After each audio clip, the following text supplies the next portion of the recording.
Rise, minions, and welcome to me being in the wrong spot and the cameras being all over the place. This is how I run this show. I thought I had figured this out beforehand, but I was wrong.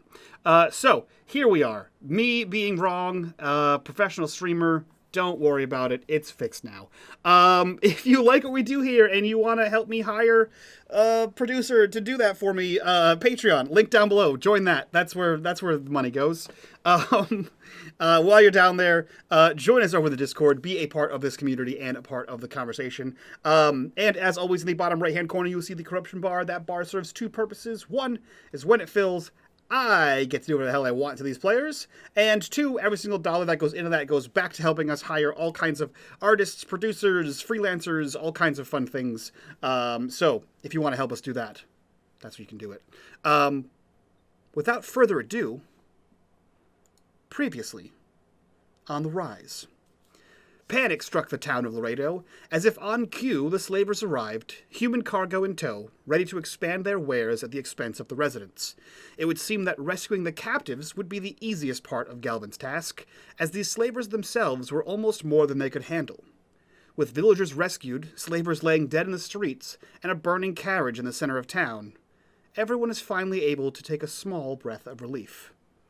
Everyone except for Korax, that is, who stomps down the streets towards a nicely presented house with a strange fungus lawn. Korax, you're in a bit of a tizzy. You're in a bit of a mood. How are you feeling? What's going through Korax's head? Korax is angry. He made a deal.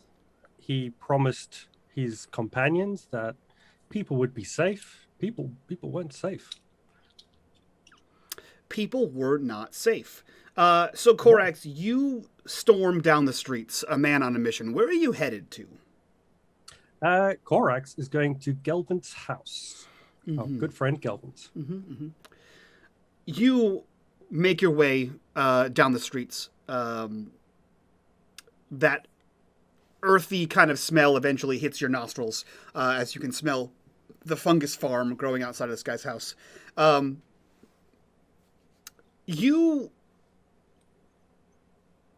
There's a little to take maybe an American idiom here. There's a little hitch in your giddy up there. You stop kind of almost in your tracks. There's a body on the lawn. Does the body look familiar? Familiar in the sense that it looks like one of the slavers. It is slowly dissolving. Perfect. Just what Gelvin's lawn's supposed to be. You also see that the door is open to his house. Korax walks across the lawn if it doesn't suck in and eat him as well. It does not seem to. He just stomps through and continues into Gelvin's house. His Nimbus is still showing as bright as it was in the middle of that fight. Okay. He has not taken it down. Perfect. Do you have, you threw the sword. Do you have anything drawn? Nope. Okay. No roll needed. When you get inside, you hear grunting and straining coming from within the house. But in the entryway where you walk in, where you saw like the living room and all the books, you don't see anybody. Right. He opens the door more, like to fully open it. Yeah. Does it sound like... It's hard to say. Would it sound like Gelvin's?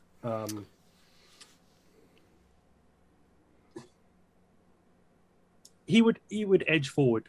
He's still angry, but he starts edging in to try and find where that is coming from. Yeah. Roll me some kind of observational thing. This would be intelligence-based. It's just going to have to be plain intelligence. This will be a difficulty of 3. No bonuses. Difficulty is 3. Not going to spend effort on this one. Okay, success. Success. So you walk in, and this sound, you can't really, like you said, it's hard to decide if a grunting is coming from a certain person. But it sounds like muffled. You know it's coming from in the house, but it seems to be coming from far away in the house. What you do see as you look around is there is evidence of a scuffle in here. You're a little taken aback by it, perhaps, but there are like books knocked down. There's like the coffee table is tipped over. It looks almost like a home invasion. And you hear this grunting noise coming from like directly in front of you, which doesn't make sense because that's a wall of books. And then you see the wall of books is slightly askew. In fact, the center series of shelves seems to be at an awkward angle. Korax walks across the room, pulls out one of the books from his coat that he had borrowed, slides it back onto the shelf as he's walking past, and then tries to pull it open, assuming it's going to swing like a door. It does, in fact, swing just like a door, relatively easily, as if it is on some kind of caster. And behind it is a series of stairs leading down, to which you can hear the grunting louder.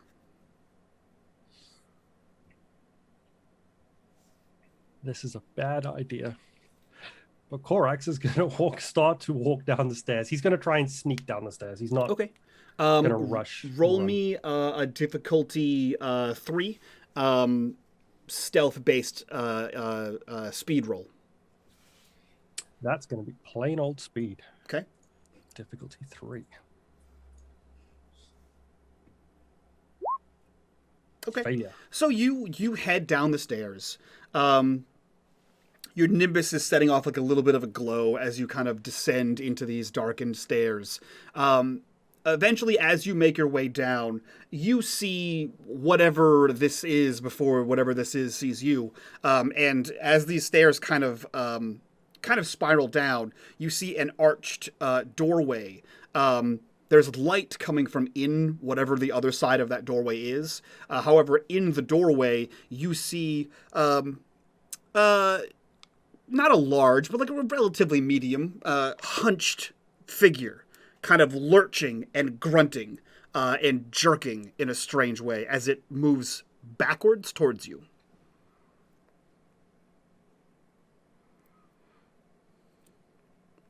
You do not appear to be noticed.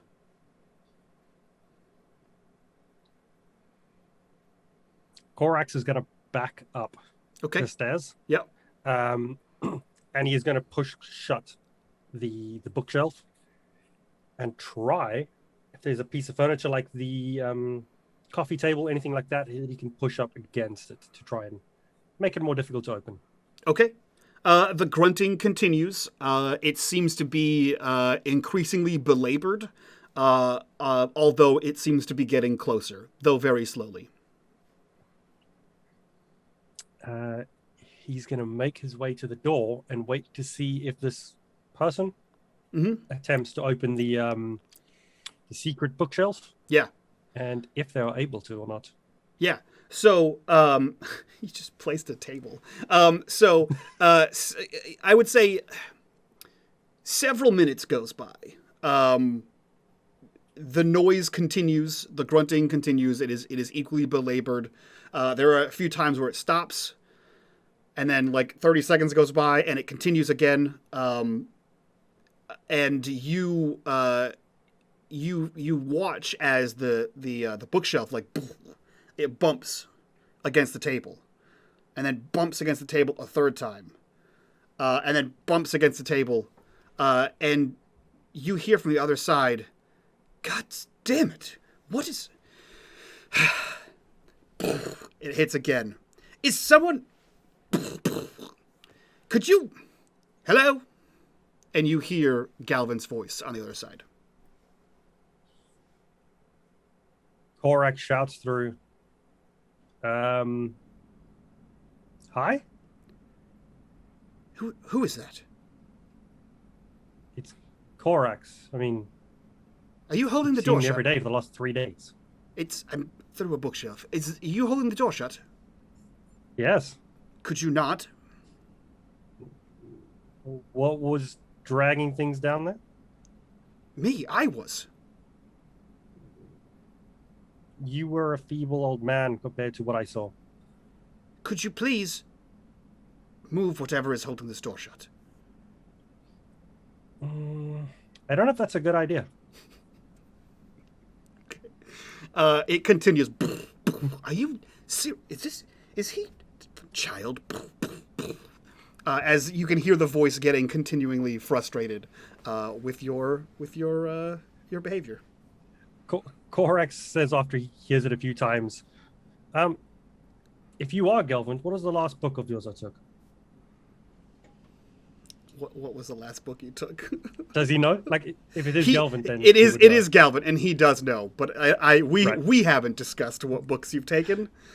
He tells you the name of the book. Whatever book you just put back, actually, is what he tells you. Right. Korax then walks over and pulls the table out of the way. He pushes the door again, and it kind of swings out with just enough time for you to like leap out of the way. And standing there in definitely not a bathrobe, is Galvin. And he looks rather pissed for being locked in his own house. And upon quick assessment, he also looks like he's received several wounds. He has, there's bloodstains on his cloak. Although, roll me an intelligence level 3. I don't think you have anything that's medicine-based, right? No, okay. 3. Okay. 19. So I'll say with a minor effect, you know for a fact that's too much blood. That's way more blood on his robe than any wound you're seeing on him. He does have a series of lacerations on his left arm, and he does have a wound like on his ribs that seems to be bleeding not profusely but like steadily. And he just kind of looks at you. It's like a look that you feel like you would have gotten from Seydlitz. It's cold, annoyed, and a little like disdainful. And he just sort of sighs under his breath and then turns around, and you see him like lean over, and again you see that lurching, jerky form of him backing up. And as he grunts and clears the bookshelf, you see that he's dragging a person. You can see that he is dragging another one of the slavers. Are you going to help or just stand there?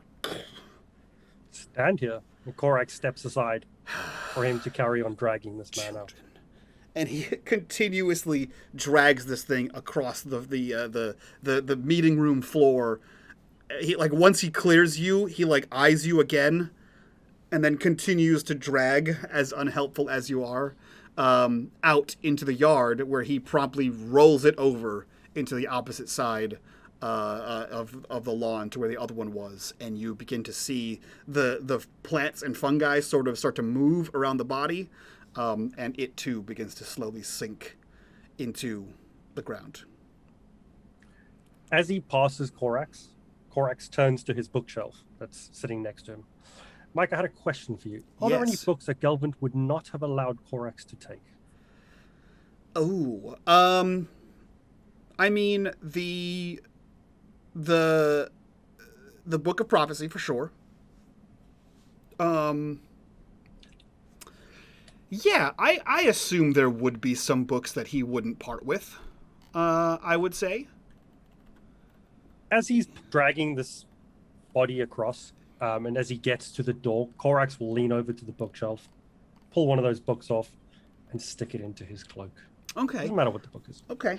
He'll take it.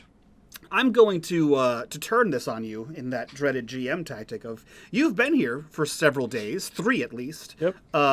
Looking over certain books. You know where the books are that he would take, or Yep. wouldn't let you look at, rather. What's the subject of the book that you want? Korax is looking for a book that is similar to the one that he stole from the bibliomancer. Something with similar text.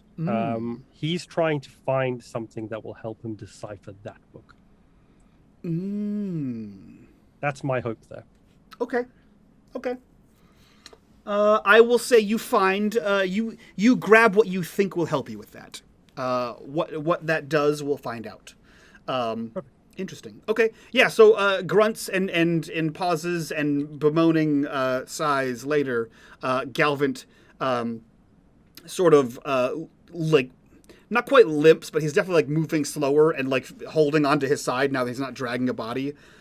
He kind of walks in, looks at you again, sighs, and then slumps back into that larger chair. I assume that you're here because everything else worked out. Well, we did our job. Great. You did not do yours. He like almost weakly with his like torn up left hand motions to the door. Korax does a slow clap. That's not going to stop Mina stabbing you for not protecting the mother and child. Well, there were several of them, and one of me. Yeah. Where were you when they arrived into town? Trying to wake up Mina from his nap. Well, then maybe if he wasn't sleeping, they wouldn't have made it this far. Perhaps he could stab himself for taking an extended sleep. I mean, he might, but... If I could have killed all of them myself, I wouldn't have needed you. The only thing we asked is that you protected the mother and child. And when three of the slavers showed up to my house, there was only so much I could do. Look, there's only two outside. I don't see a third. That's because the third one took the woman and child.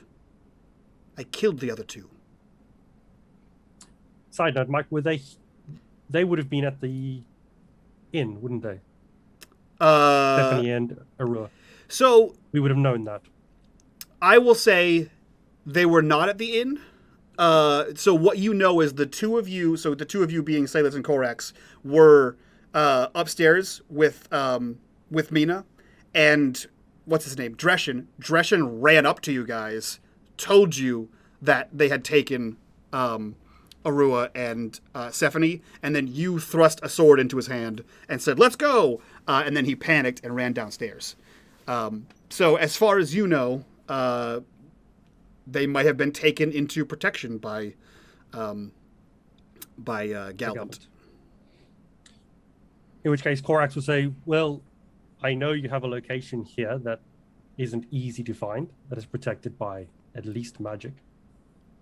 Why were they not there? He motions and points to the bookshelf that you blocked with his dining room table. I mean, and he walks up and he opens it and closes it and says, it's not exactly secret, like where we had our meeting that night I'm assuming under the tavern. Who said it was protected by magic? The door opened one time for one place and then another time to another place. That's not normal. Oh, well, I guess you're not wrong. It's not protected, though. If you know where the doors are, you can just open them. Did you tell them where the doors were? No, they caught me as I was headed down there. And I guess in your younger days you would have got away. Probably.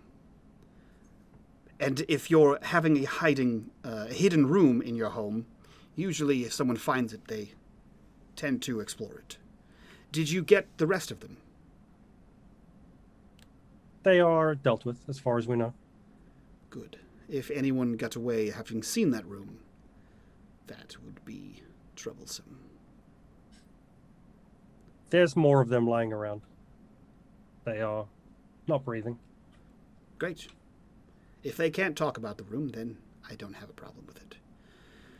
Is there something you needed. And you see him like rummaging down by something on the side of his chair, and he pulls up another small metal like tin, like the ones he had for you, and he opens up this case, and he pulls out another one of those like weird spidery metal cases or devices, and you see him like pull his shirt down and place it to his chest, and then grimace as it like stabs into him, and then slowly the vial lowers.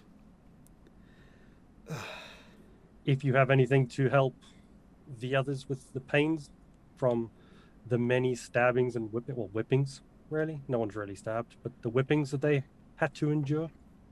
I believe I gave you each one of these. They are not easy to come by. One of those is already used. Then I would suggest you use the rest of them. They're not very easy to come by. And they can help someone who's already alive? You said it helps in the event that you die. And he looks at the one that he's placed on his chest. It looks the same. It works either way. And how does... Corax looks at his own one. How does one activate it? Just depress. And he, like, presses on it. Do you have any more common things? Band-aids? By band-aids, I mean bandages. Yes.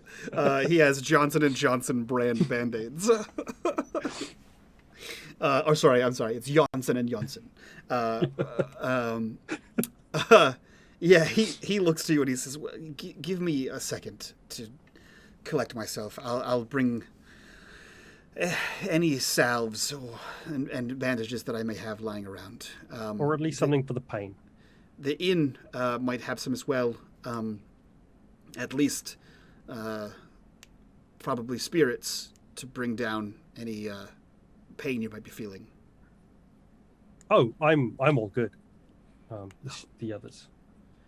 The tavern, the inn, should have liquor behind the bar that should help with some of the pain. They'll have rags and bandages as well. I'll make my way there shortly. Not like last time you said you would potentially meet me there and didn't. Correct. Okay. I said I would potentially meet you there, and then didn't. This time you're saying you will meet us there. Correct. Yes. See, Perfect. You're teachable. I'm a smart guy. Korax turns to make his way towards the door. He still has his nimbus visible. Mm-hmm.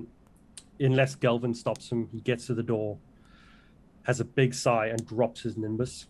Mm-hmm. And then as he opens it and walks out, he starts whistling just like a happy tune and just has a happy skip as he heads down the road back towards the tavern.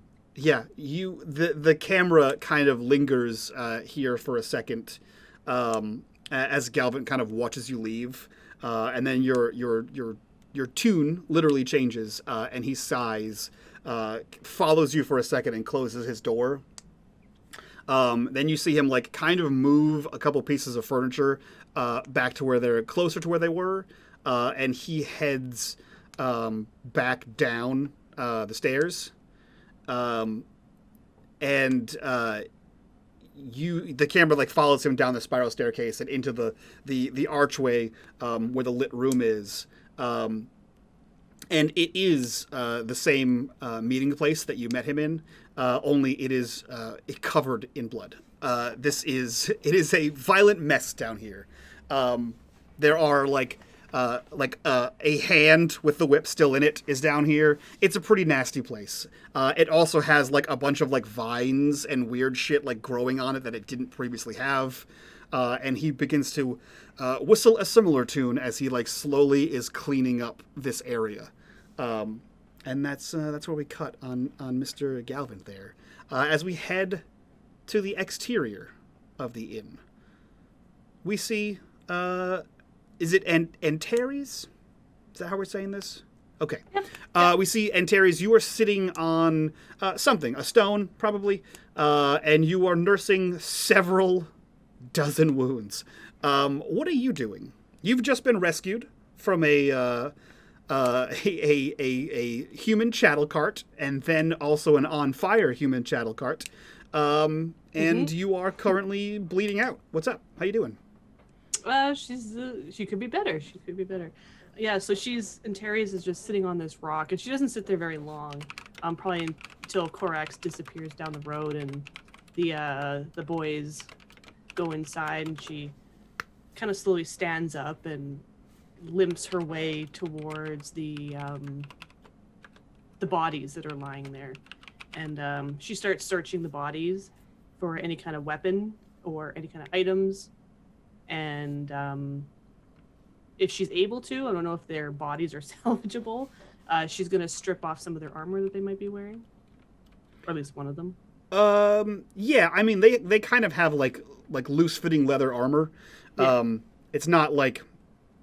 I mean, it's better than whatever the rags you're wearing are, as far as clothing, but you don't think it would actually perform as armor itself. Yeah, you can strip down some of the armor. Cool. Okay. Are you just kind of hanging out there doing that? Well, after she flips the body over and pulls off one of like the leather tunic or whatever the hell he's wearing, and she doesn't put it on, but she kind of like loops it over her arm and takes his weapon. She takes one of the whips, and she looks at it, and she's gonna walk towards one of the carts that are on fire. Yeah, just the one. Okay, she's gonna kind of just stand there for a moment staring at this whip, and she's gonna overhand toss the whip into the flames. Now, I have to ask for clarification. Is this a whip, or is this the whip? The leader's whip? The leader's whip that Korax handed her. Interesting. So you throw the whip, and as soon as it kind of coils down into the platform in the back of the carriage, the flames turn black. There is no longer like light emitting from them, like a fire would cause. It turns completely black, and you stand there, and like a chill kind of overtakes you. And, you know, your immediate thought is like that kind of dread of like, uh-oh, right? As soon as it turns black, which is a normal feeling. And then you realize that the flames are no longer producing heat.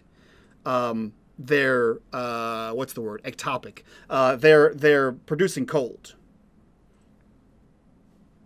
And you just see this whip is slowly burning. In these black flames. All of the flames that are not attached to this cart, like on a miscellaneous thing over here, or where one of the splashed Molotovs landed away from the cart, they're all still normal, casting light, casting heat. But this cart is now on fire. It is black, and it is throwing cold temperature off of it. But the whip is burning? The whip is burning. Okay. Yeah, when the flames turn black, she kind of like takes a step back a little bit, and then she just kind of leans in, makes sure that the whip is actually on fire, and that it's melting or whatever, and she kind of takes a deep breath because she's got 3 very significant open whip wounds across her body, and she takes a moment to look around. She looks back at the tavern, and she actually starts walking away, like away in the opposite direction that the carts are traveling. She starts walking, and she's got like her hand on her hip because she's got a wound there, and she's kind of limping, and she probably doesn't get very far, probably like 30 yards maybe, and she kind of like stumbles, and she's just breathing very heavily. It's like, ugh. And she turns and looks back, shakes her head a little bit, and then slowly starts making her way back towards the tavern. Okay. I will say that you make it into the tavern before Korax gets back. So you make it into the tavern, but as we make that scene transition, we transition inside to Mina and Seydlitz, who now have Dreshin, Sephany, and Arua are all inside this tavern. Several of the rescued survivors are also inside of it. What are you guys doing? And has anyone taken that sword away from Dresden? It's Seydlitz and Mina were upstairs, and they opened the door to where Stephanie and Dresden were staying.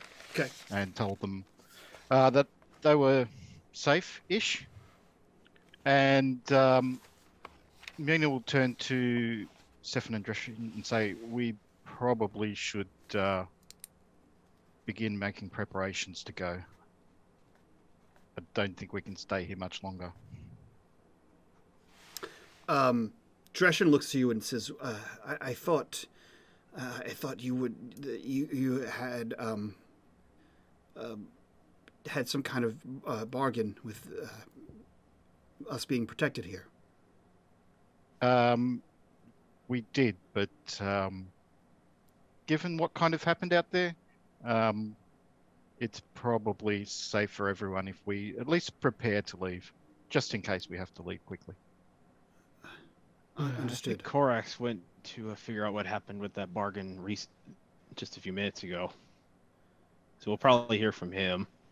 But given on where the purple smoke went off, just at a general guess, it went in the direction of Corso. So we probably only have 2 days at most. What do you think that could mean? I'm guessing it was some sort of alert that the slaver boss was killed to somebody back there. So they're obviously going to investigate at some point. That makes sense. Is the plan still to head to Samora? That's still my plan. It's the only place where the Night Queen doesn't have influence. That's closest. You can move on from there afterwards, but it's the safest place for now. And Stephanie has family there, so it's probably best for her and the baby to get them there. True. We'll prepare all of our things. Is there anything else you need? A nap. A long nap. It's been a while since I had a good sleep. Has it? says the guy who was out for 3 days. And Mina will turn to Seydlitz and says, "I probably should get my armor on and stuff just in case anything else comes up. Could you do me a favor? Korax threw a scroll tube into the tavern. Could you grab it before it gets into the wrong hands?" Are you saying so it doesn't get into some random person's hands, or are you saying so it doesn't get into Korax's hands? A little from column A, a little from column B. Got it. All right, I'll find it. And Mina will head back into his room and don his armor and prepare to leave as well. Okay. Are you like getting all your shit together? Yeah. Okay. Seydlitz is going to walk out of the room and look for said scroll that Mina mentioned. Yeah. So I'm not even gonna have you roll for this. You kind of scour the main floor of the tavern, of the inn. You do not see that scroll. Chris, was it in a tube? Okay. Yeah. So He stole the tube off of his belt. Yeah. I reversed that. You find a tube. It is underneath. It's like in the back corner of the inn, underneath like a pushed back table. Seydlitz is going to pick it up and put it into one of his coat pockets. Mm-hmm. Well, like the kind of like inside the coat. I will say that pockets. it very obviously sticks out. It is like a map case. Like it's probably like a good 16 inches. He's just gonna hold it then when realizes that. You could fit it in. Like I assume you have some kind of quiver for your bolts. I do. Crossbow. You could fit it in that.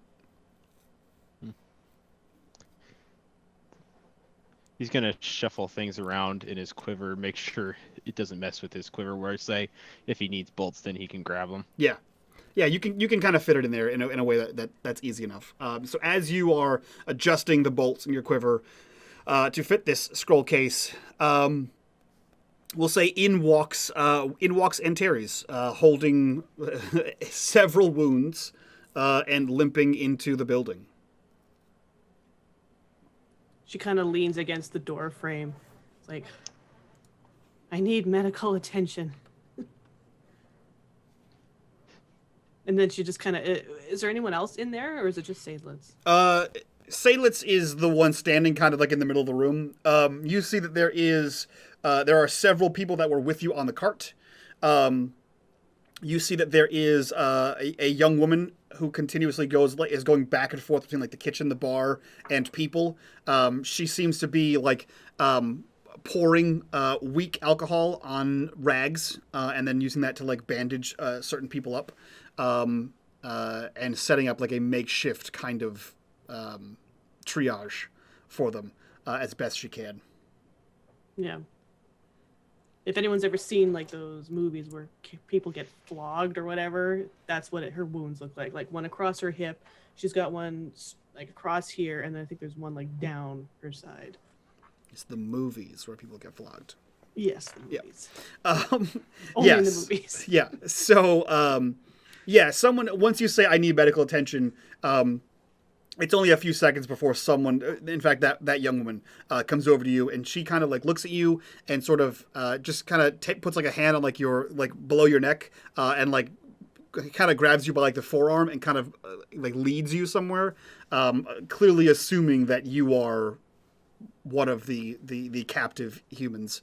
And she begins leading you to like a bench along the wall so you can sit. She looks at you and she says, are there any wounds other than the ones I can see? These are the worst. And she's also got like other than like the blood kind of on her face, she's also has like what looks like an older head wound right here that has like dried crusted blood in her hair. Yeah. And she's got another scar like on her arm and stuff like that. Yeah. And I think as you like sit there, and now as the like adrenaline has left your body, you notice that like there's the obvious like slash wounds, but you're also your hand and part of like your lower leg and foot are burnt from being in fire. And she says, please just stay here. And she toddles off to the back to go get you some kind of medical something. Is there any alcohol nearby? There within reach. There is not any of the booze that was behind here. Mostly got used for Molotov cocktails, and whatever weak alcohol they have left is being used as tonics essentially.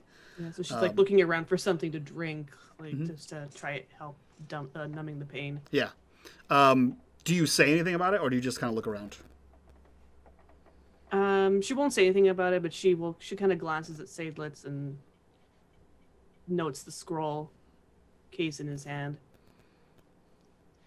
Seydlitz walks over to this rather strange and peculiar girl to him, covered in blood wounds, and kind of gives the witty remark, "Huh, you survived after all." Barely. You should have just let me die. Is there anything to drink? And she's kind of like, do you have any particular fancy? No. Seydlitz is going to reach into his pouch and grab the last bottle of spirits that he didn't use as a Molotov and hand it to her. Perfect. This will help the pain. She reaches with her unburned hand and then just drinks it. You know you're going to pass out if you don't drink it. So if you drink it too fast, you're going to pass out. It's she starts drinking, but then she'll be like exactly. Put it on the table and yeah, it definitely helps to numb the pain after a good couple seconds. Everything kind of dulls around you. Your head swims a little bit. And as you are coughing and sputtering out some of this alcohol, you can all hear a jaunty tune being whistled as it gets closer and closer and closer. A happy little ditty. And following these musical notes inside is a brightly haired Corax. And as if serendipitous timing were a thing, Mina, you are descending the stairs around the time that whistling Corax strolls into the inn. You find all of yourselves in the main floor of the inn.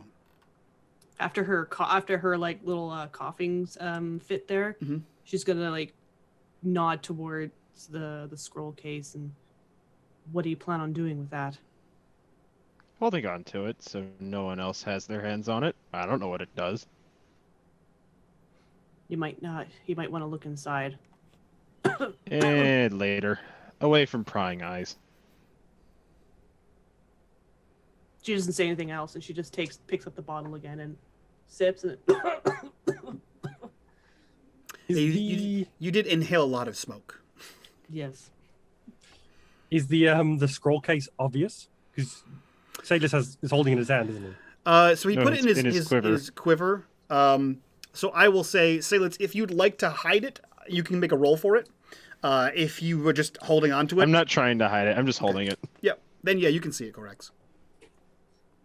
Corax walks up towards Antares and Seydlitz, and he looks to her and says, "Thank you for your assistance. The others would have been a tougher fight if you hadn't helped." He's going to try and remove the Cypher from his Seydlitz chest. is going to he able step do that? away from Corax. Okay. Corax, you remove the Cypher from your chest, is that what you said? Yeah, if it's possible. Is he Yeah. able to do that? You are. It hurts like a bitch. It's like, yeah, it's not so bad as like removing a nail from a foot, but it's definitely in you. Like you pull this thing out, and like you could see there were like, what's it say, 3 on each side, so 6 like small puncture wounds in you. Like if you ever got a thorn stuck in you, kind of thing. But you kind of grimace as this thing comes off, and it coils back in, and you have this. He hands it with a grimace to Antares and says, "If you place it on your chest and press the center, it'll help." Is mine still on me? So as he holds this to you and like explains how it works, you look down and for the first time realize there's already one on you. It's drained, but She's also gonna take it and like pull it off. Yep. Then chuck it on the floor. Yep, it clatters with a metal sound.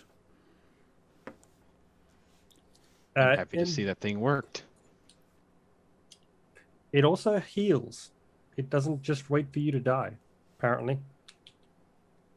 And he looks back to Antares, but it's a case of you have to press it once it's on your chest. She'll like cautiously kind of reach out for it, like, and like she's not sure what Corax is gonna do when she tries to take it, kind of like that kind of motion. Yep. And then she'll put it over top where the other one was. And you feel it dig in, and then as you press it, I think you can roll, what did I say, 1d10? Actually, Yeah, I it's don't 1d10. remember. Yep. 1d10. And you can assign those points to your scores there, your pools rather. Boom. So you do this, and you see like it digs into you a little bit further as you press it in, and the red in the central chamber slowly drains out, seemingly filtering into you. Mina, you see all of this. You see Seydlitz step away, and you see the case in his quiver. What are you doing? So Mina's come downstairs and he's actually carrying a rua. And he catches Seydlitz's eye, kind of winks at him, and then heads over with the baby to a table and adopts his best Seydlitz pose. His best grumpy old man pose? Yeah. Okay. Feet up on the table, lean back as best you can. That's it. Yep. Are you grimacing at anyone in particular, or are you just kind of sitting there with the baby? Just sitting there with the baby, trying to catch his breath. Okay. Taking it all in. Okay. Yeah, so that's the scene. You have Seydlitz, you're kind of standing center of the room a little bit, a step or two away from Korax. Korax, you and Terry's are against the interior wall, and Terry's on the bench, and Mina is armored. You have your spear as well? Yep. Yeah. So armed, and carrying the child. What are all of you guys doing?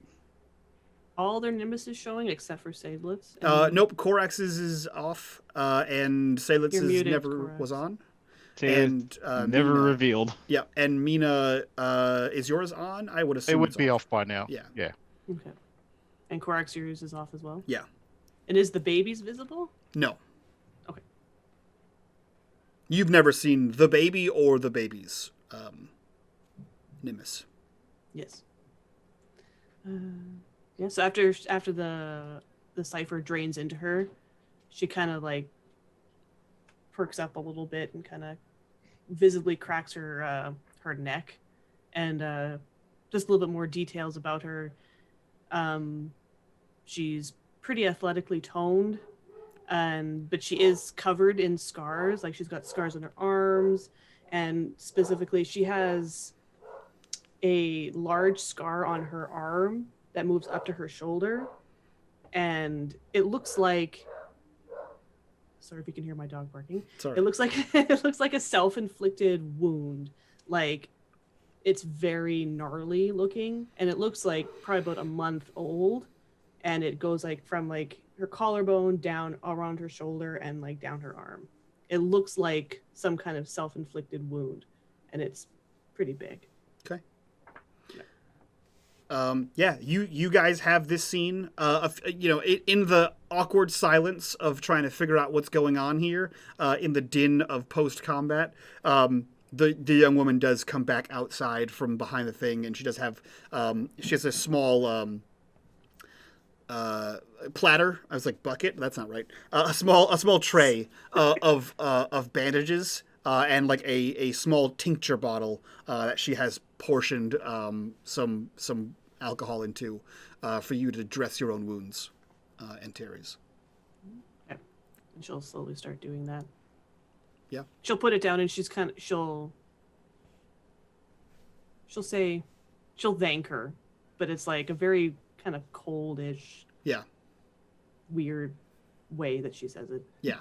It's like the So- 1,000-yard stare of thank yous. Yeah. So, girl, what's your name? Who, me? Yes. You fought well out there. I'd like to know. My name's Antares. And she'll start self-cleaning the wounds. Mhm. Probably not doing a very good job. As best you can. Yeah. Mina will kick out the chair opposite him on the table and kind of glance over and say, sit down before you fall down. To Antares, she's sitting. Yeah. I am Oh, sitting. she is? She's sitting on a bench. Okay. Korax and Seydlitz are standing. Oh, he'll look over at Korax and say, is Galvin okay? Yeah, what happened about our backup? Well, the reason he didn't protect Stephanie and the child is he tried. They surprised him. 3 of them surprised him in his home. I managed to take them. So, I mean, I've told him that you might stab him anyway, Mina, but if you don't want to, it's up to you. But he did try, apparently. He's not the first person I'd stab. I mean, they're all dead. There's no point stabbing dead people. What, he feed them to that lawn of his? Korax has the biggest grin and just nods. Matt, did you say that Seydlitz is holding the scroll? It's in actually his in his quiver? quiver on his back. It's obvious. He's not hiding it. Korax nods to the scroll case. This?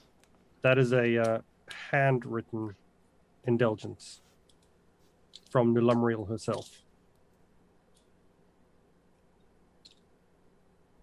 Antares is So just it's that- listening to you guys, and like her eyes are just like cutting to each of you as you talk. That's not just some random Well, I indulgence kind you of buy. figured. That's why someone told me to go pick it up to make sure no one else got it. Look It should inside. probably be destroyed. Probably. Corax looks to Antares. I mean, we can take it out and burn it, but it should be burnt all the same. She just kind of gestures like, "Go take a look." Seydlitz grabs the big old tube out from behind him, and he starts to twist it open. Mhm. To take a look at it for himself. You twist it open, and the tube is empty. Well, whatever nods. was in here isn't here. The message of the slave master's demise is on its way to her. I've seen something like that before. Talking about the purple smoke, because I saw that going off roughly the direction of Corso, so I made that assumption myself. She just nods.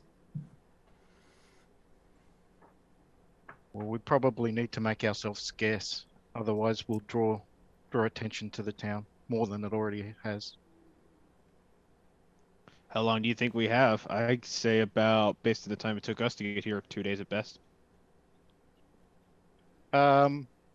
Well, knowing the dragon, when she gets pissed, things happen quicker. So, a day at the most. The trouble's going to come to the town whether we're here or not. That's Might, it's probably why we need to, might as make well it make clear ourselves that- scarce then. and make it clear that we acted without the town's request. That won't matter.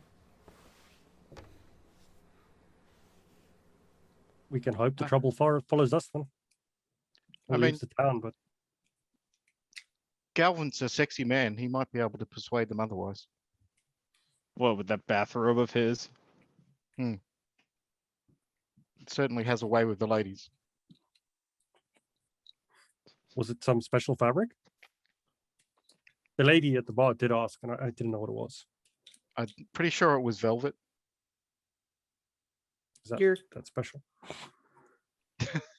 Yeah, Your in the cavalierness boudoir. regarding all these people's lives, I find quite amusing. And she kind of winces as she's treating a wound.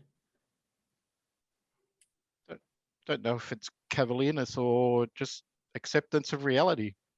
What we did probably will draw further attention. So we need to make it clear that we acted on our own. You're saying we should make a ruckus. Yep, make a ruckus and make it clear that Galvin's responsible for getting rid of us and that we acted against his request. Well, he's coming to the tavern at some point. You can pose your idea to him. Sounds good. Corax leans on the table, head in his hands. So, Mina, your 3 days sleep. Care to tell us why you weren't there when we needed you most? I was on recon, Recon. reconnaissance in the land of Nod. Oh gosh. That doesn't sound good. Did that homemade dream dust of yours screw up? I prefer to think of it as it acted contrary to what I wanted, but probably in our favor anyway. We now know the King of Nod's after us, Oh great. and he's aware of the child. Who are you Seydlitz people? turns to Antares and just kind of looks at her like, If you want to question who we are, we're just a bunch of people that seem to always cause a lot of trouble. Speak for yourself. I haven't So- caused any trouble. Says the guy who tries to steal everything he sees. I know you took I those haven't- books. What books? Forget it. To say, But let's we- know that Corax is still in any books? He's seen Korax act very strangely. Corax is a saint. So he's just making assumptions. The demigod of Corax, shame. look, I've never stolen a book. Well, I stole one book. Yeah, ask a dead bibliomancer. No one saw that one, by the way. So, You've stolen at least 3 books. and people have only been told about one theft, and no one's seen the other 2. Okay. No one saw the theft of the No, bibliomancer it's book. not. I'm just fucking around. I've stolen one book. Sometimes and I that forget was- my own information. I've only ever stolen one book. Bad player. I borrowed a lot from Galvin. And Terry's looks at Mina. The King of Nod is a myth. I mean, I've never seen a myth that dressed that badly, so he must be real. She's not laughing. How badly was he dressed? Can you describe it? Bathrobe, pauldrons, you do the math. Oh, so he dressed like Galvin.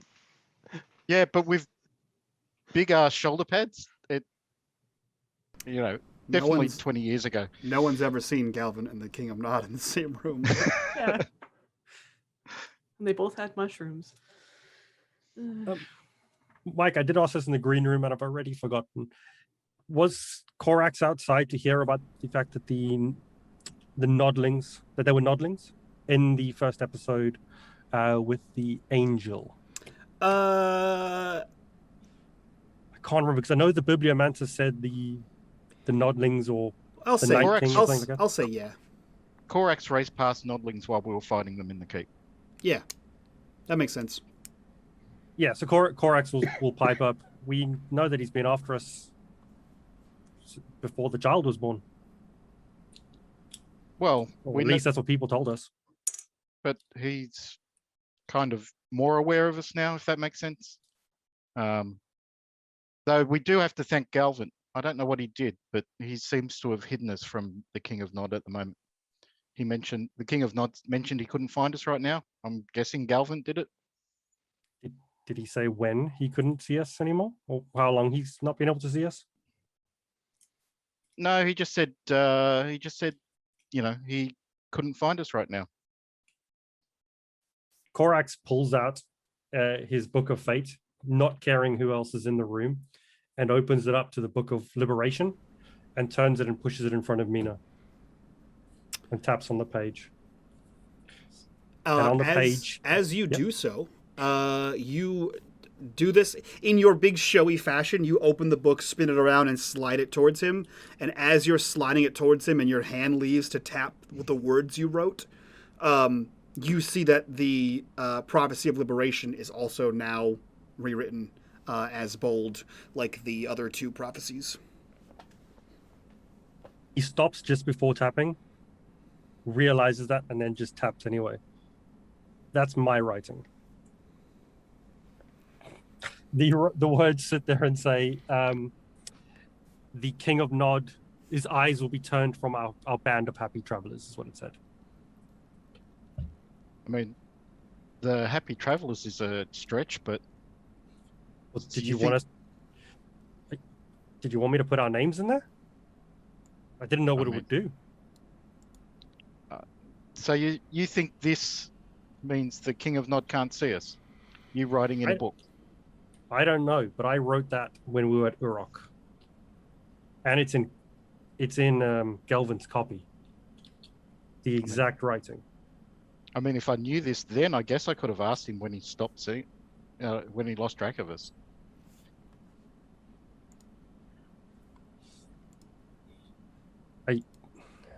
I don't know, but like I say, I wrote that at Urok. Well, Whether it did say, can you write more? Can you I mean, say it's a book. we're safe forever? I'm not We too live sure if happily that's ever gonna after? work. I'm not sure if that will work, but I can write that if you want. I mean, I'm no expert on books. You tell me. Maybe Galvin can give you more information. I wrote this in a hope. When we were in Uruk, the dream that I had before we left was I was kind of getting the idea that these are prophecies that still needed to be written. That's been repenned again. This is the third one. What were the other two? As he says, this is the third one. You can see that, like between the pages, like certain prophecies look like older text, and 3 prophecies look like newer. Like it's like written like it was fresh writing. The prophecy of liberation, the one you're looking at, the prophecy of understanding, the one on the next page, and the prophecy of salvation, the one on the following page. And there are essentially like this is like a book, like a chapter book, and it literally opens up. It says like it talks about like where the prophecies come from, and Sudara, like the old god of fate, and then it has like basically a chapter which says the prophecy of law, and then just states like a one sentence about the prophecy of law, and it's like dozens of blank pages, and then the prophecy of liberation, the same thing, like a sentence and then dozens of blank pages, as if like somebody didn't write a book. Yeah, the book probably doesn't mean much to Mina. Yeah. But he looks at it and says, I mean, there's plenty of room to write stuff. There Looks is. Seydlitz is unfinished. going to pipe in and basically say, from what I understand, you wrote in it so apparently because of what you wrote, the Night King can't see us.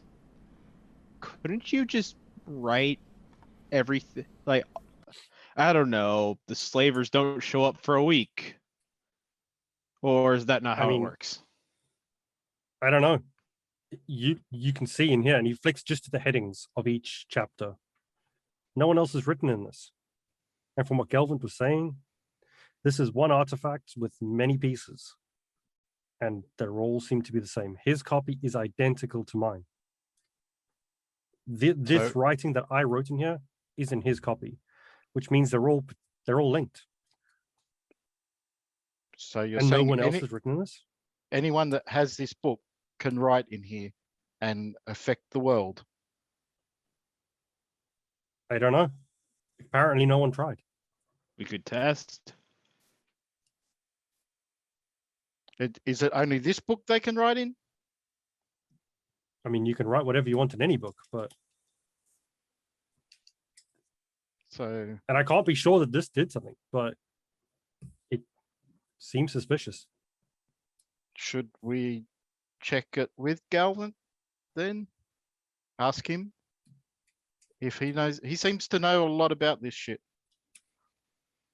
Well, supposedly he's Sure. coming here, so we can ask him when he gets here. He sure knows more than me. Do we want to ask him in a completely open environment with lots of witnesses? You and I both displayed our nimbuses. I don't think it gets much worse. Yeah, which brings us back to the point we need to leave the town fast and dirty and make it clear to anyone in the town that we weren't exactly operating under orders. Where did you get that?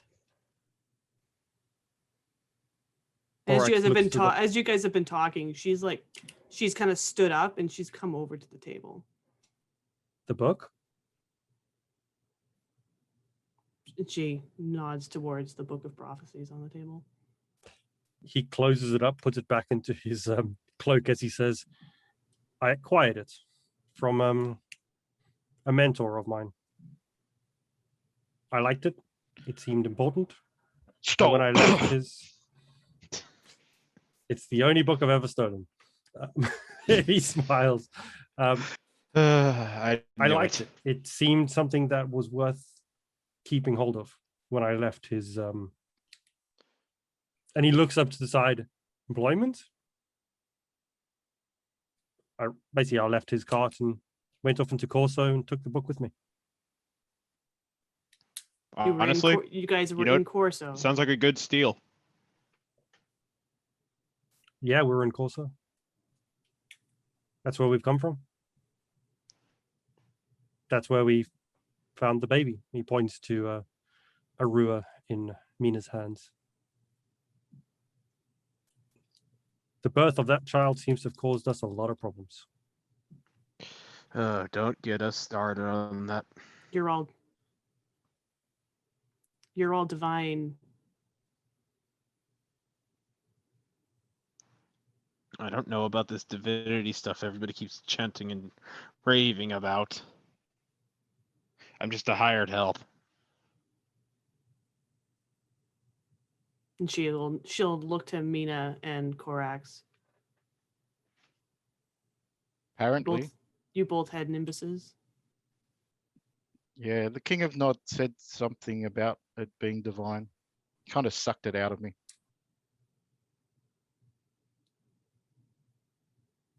And what about this baby? The baby's just a baby.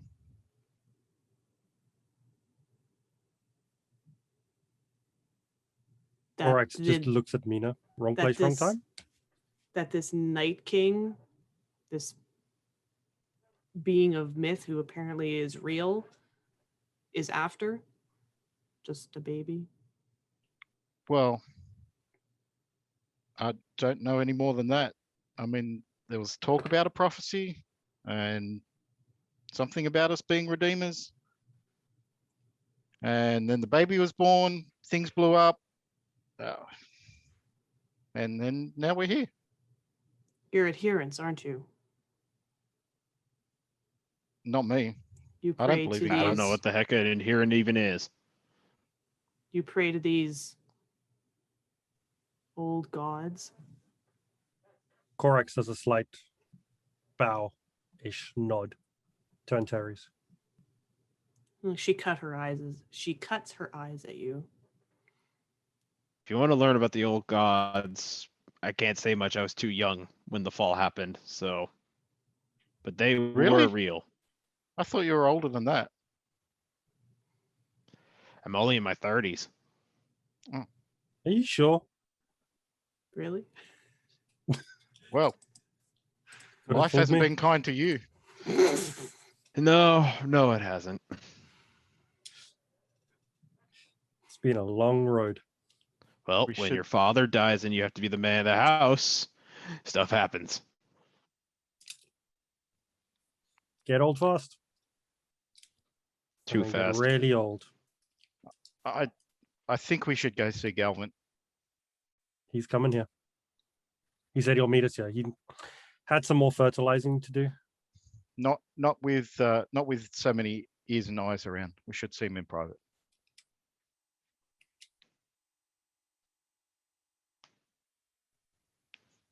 she kind of scoffs, like, you've already said everything you just did in front of everybody here, Like they care. including myself. I don't know if are other people paying attention. I mean, most of the people in there are recovering from the trauma of being slaves, or recovering from the combat or whatever. So, like, no one's paying super close attention to you, and I don't think you're shouting everything. I think the loudest thing that was said was probably, "Where did you get that?" From you. So I don't think anyone's paying attention. Not that you guys are equally as much being discreet about things, but you're not like, no one's like, what are they doing? So if they're hearing you, they're not making a big deal about it. Okay. I just for my clarification, she got up and came over to the table. Who's, like, Mina's sitting? Korax is also sitting. And so is Seydlitz standing? No, Seydlitz just found a seat. Okay, so she's the only one standing. So who would she be standing next to? Up to you. I imagined either Korax or Seydlitz. So I'm just curious. Okay. Well, I mean, we can meet with him here. It doesn't. I guess it doesn't affect that much. And as you guys are chatting, she like puts her hand on the book and like just pulls it towards herself, and she's just looking at it. She doesn't say anything, and she just starts like turning the pages slowly, looking at it. Her face is like blank. But my thought was, if we go to Galvin, you can try writing it in his book and see if it has the same effect, and we can then determine whether this is the only book you can write in, or whether you can write in all the books. I wonder if it even has any effects at all. Corax, Or What if it's just coincidence? someone's touching your book. Yeah. Both Chris and Korax are getting stressed about that. I can see your visible stress. How your book was just like not quite taken out of your hand, but it's being handled by someone. How are you doing? How you holding up with that? As they keep talking about writing in the book, Korax eventually gets to a point where he leans over and puts his hand on the book and slides it back to himself. There's like a Glares moment at him of there's a moment of like resistance, and then she lets it go. He just stares up at Antares, closes the book, and while looking at her, tucks it away and gets up from the table. I'll see if we can find a quicker way to Galvin's house. And he's going to go to the bar, Mike, to find the bar lady that he'd spoken to on the first night that we were here. Yeah, Is she around? she is. She's the one who's actually like handing out bandages to people around here. She sees you waiting at the bar, and she stops over. She says, "Is everything all right? Do you need anything?" The place where you took me to meet with Galvin the first night we were here. She Does like that lead to leans his in. home? She leans in further. What about it? Does that link lead to his home? I guess it can. Because he wasn't. And he leans in upstairs when I left. It can. And how do I get there? How do we get there? Bring your friends in the back. I'll be there in a second. And she He goes bows around to the her. bar and has like a tray that she's passing to people. He'll walk back to the table, and as he reaches it, we're going to Galvin's. We need to go now. All right. Seydlitz stands up, hands on the table, and looks at Antares. You coming?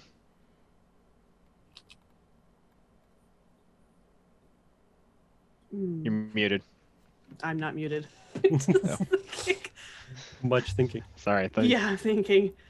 She just she doesn't say, I guess she doesn't really say anything. She just slowly steps forward and walks with you. I'll take that as a yes. So the four of you head to the back room. It's a kitchen basically. A few seconds go by, and the young woman comes around, and she leads you into a trap door in the floor that leads down a set of leads down a set of stairs. She kind of opens this for you.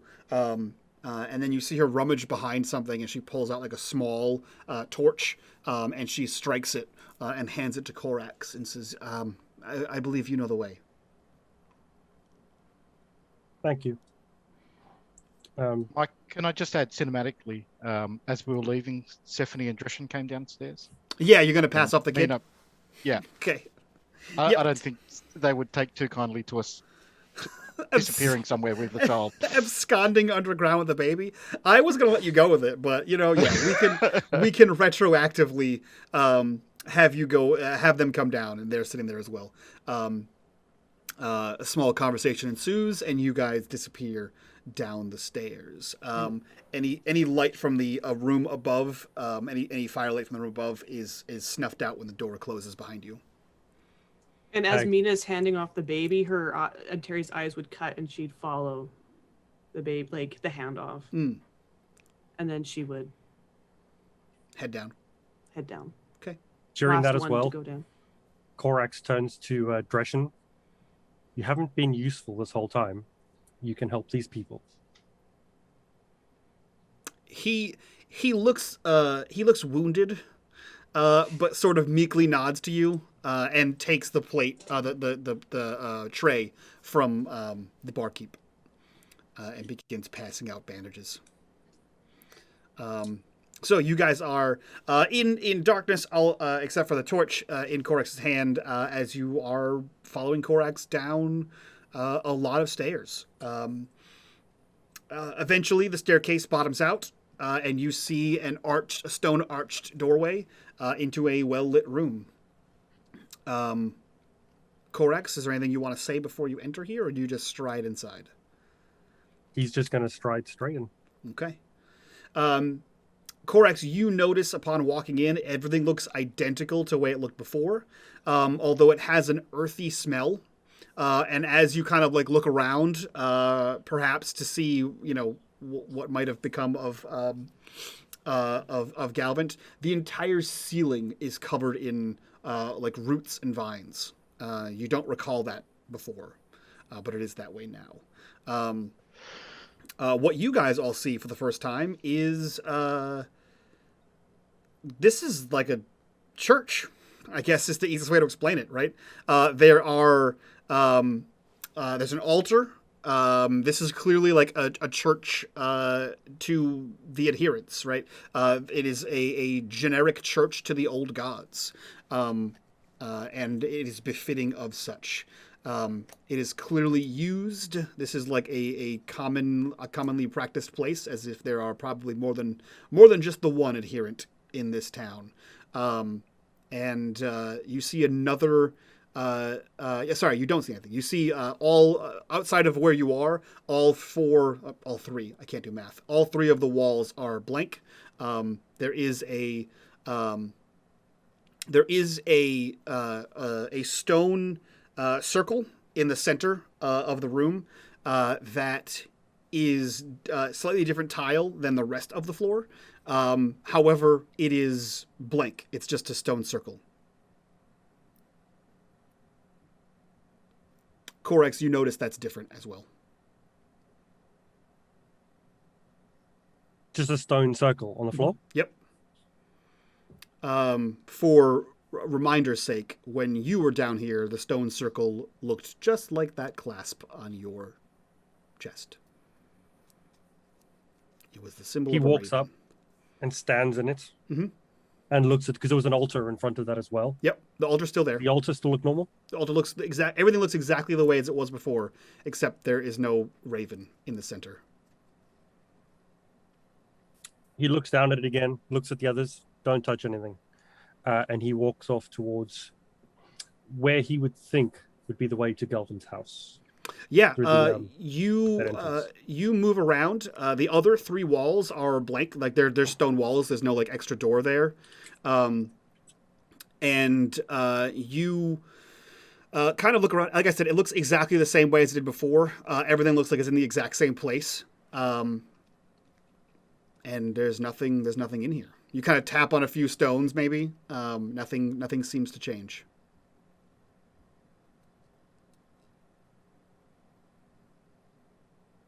He looks around again.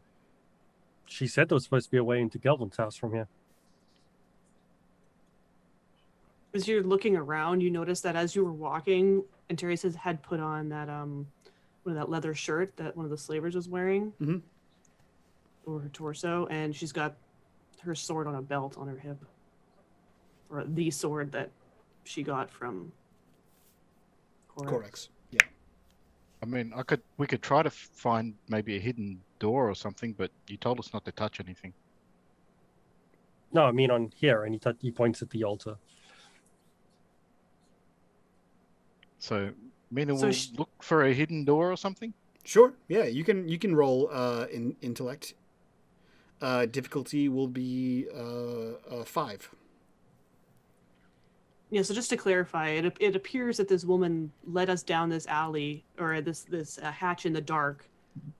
We walked into a seemingly dead end. Yes, she didn't lead you anywhere. She opened a hole in the floor, And said- and then- and then handed Korax a torch and said, "You know the way," and then closed the door behind you. Okay. Korax will go onto one knee in the circle, the stone circle. Mhm. He puts his hand onto the raven on his chest and puts his hand onto the floor. Mhm. And he whispers a prayer to the gods to ask for guidance, in the hopes that prayer will help him Yeah. understand why this has changed in here. Cool. Yeah, you kneel down in the center, and the rest of you all watch. You watch Korax kneel in the center of this circle, in front of an altar, and you see him seemingly place a hand to his chest and a hand to the floor. And you can't hear what he's saying, but you can definitely tell he's saying something, right? Like that, like under your breath kind of whisper, mutter kind of thing. And then, are your eyes open or closed, Korax? Closed. Closed.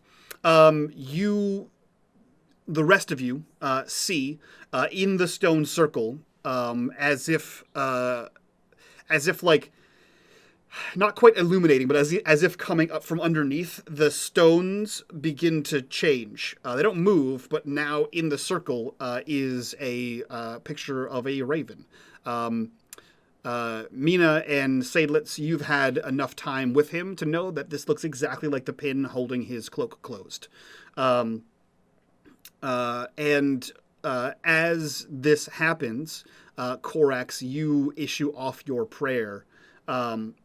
You all hear a creak, like a creak of wood behind you.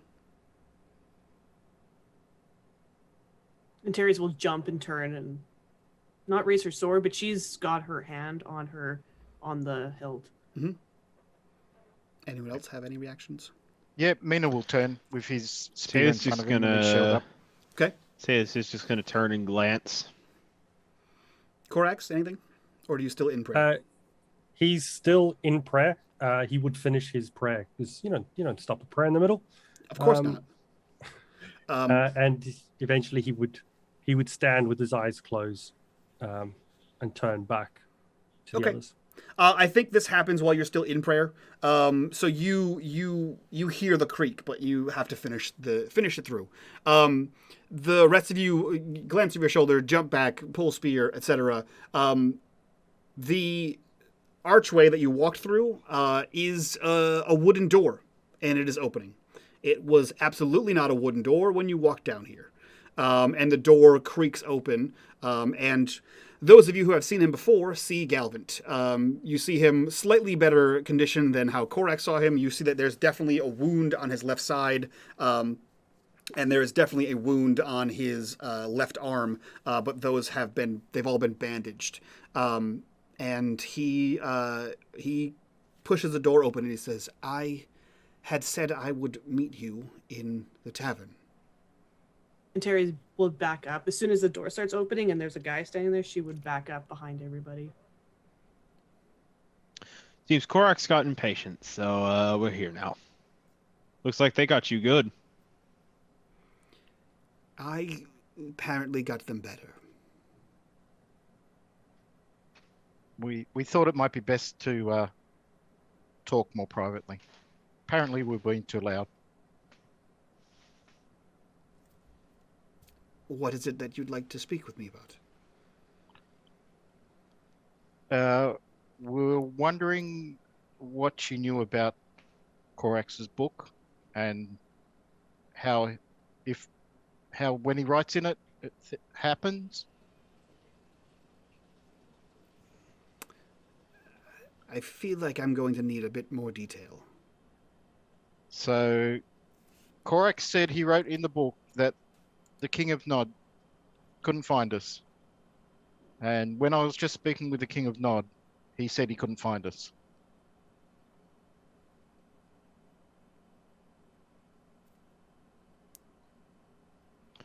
Oh, jeez. You were speaking with the King of Nod. Yeah. I fell asleep for a few days, but I was actually in the land of Nod, or whatever you call it, stuck there for a few days. And while I was there, the King of Nod kind of showed up. Well, he dragged me to his keep and said that he couldn't find us. I thought it was you, but Korax wants to take credit for it. He steps forward and closes the door behind him. You spoke with him.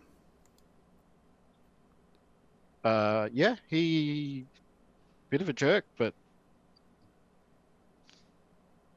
you know, he seemed to have a high opinion of himself.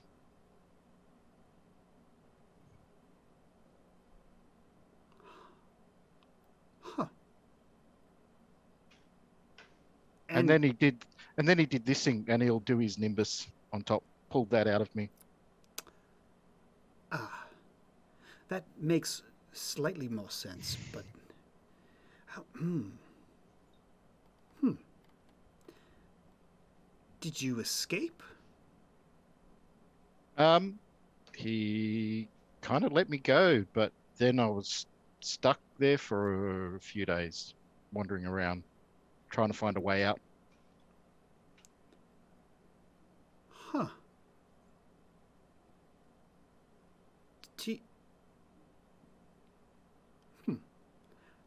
Okay. The King of Nod. And he's looking for you. Looking for us, yeah. I think we mentioned we blew up a keep. But they were his people that we blew up, and his favorite angel thing.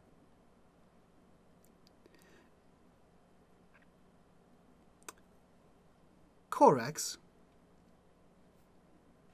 could you remind me again why you said you needed my assistance? To protect the mother and child, Yes. which you didn't do. And now you're saying that you needed that protection from the King of Nod. And he points to Mina. It's the first time he's at least told us he's met with the King of Nod. But he just said you destroyed a keep full of his people and an angel. I didn't see the angel. There was a big explosion. He was fairness, inside when the Yeah. angel came out. In fairness, the protection we were seeking from you was from the Dragon of Corso. So I guess the King of Nod's just a bonus if you're protecting us. I am not. I would call that more of a bane than a bonus. And Terry's looks nervous. Like she's kind of shifting around That's an appropriate response. foot to foot.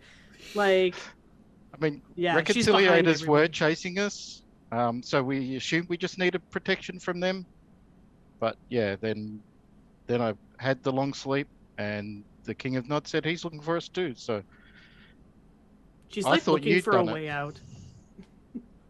I thought you'd done it, but Korax says it's not because he wrote in the book, and everything he writes in the book becomes real. But you've got a copy of the book too. I didn't say everything. I said I'm I sorry. don't know. Where did you meet him? The King of Nod? Yes. I guess just at the front of his castle. That potion thing you helped me make didn't work out so well. I guess I'm not as trained in making that sort of stuff as I thought I was. Did you go inside his keep? No, I just was at the front gate, and then he turned me away. And then I just wandered the wilds of Nod, I guess, until I found a way back. Huh. You're all crazy. You're telling me. And she sounds nervous. And she's visibly like looking around for a way out. Because I don't know if that door is still there, because he said he closed the door. So now she's essentially trapped in here with the four of you. Yeah, he closed the door and he's standing in front of it. He kind of like shakes it off. Okay. I assume you're speaking of the Book of Prophecies, which we've spoken about before, Corax. Is it correct? Yep. And you believe that what you wrote in it is what is protecting you from the King of Nod? I don't know. That's why we came to speak to you. Is that how it works? Because I kind of wrote to the King of Nod, can't see us. And then he said to Mina that he can't see us. It just seems coincidental. The short answer is maybe. The Book of Prophecy is an artifact. It's sentient isn't quite right, but it has a mind of its own. I'm sure you're not the first person to try writing in it. Well, I'm sure doesn't other look like people's anyone writing has. may have shown up in it. But whether it is true or not is different. I know that there are scholars that study it and have not found their writings in it. So it could do that. All right, well, welcome back. I lost power. We're back. I'll edit this out in the thing at the end of the thingy. Yeah, so I was saying stuff about the book, and Terry was about to say something. And Terry's, the floor is yours. Yeah, she's still got her hand on her on the hilt of her sword, and it's because you're all divine. The scholar said if they're studying it and nothing's happening, it's because they're nobody. If you're divine writing in the book, that's why it's working or having an effect. So if not just Corax writes in there, Seydlitz or I write in there, it'll work as well. Not if I write in there. Yes, because you're just the hired help. Like always.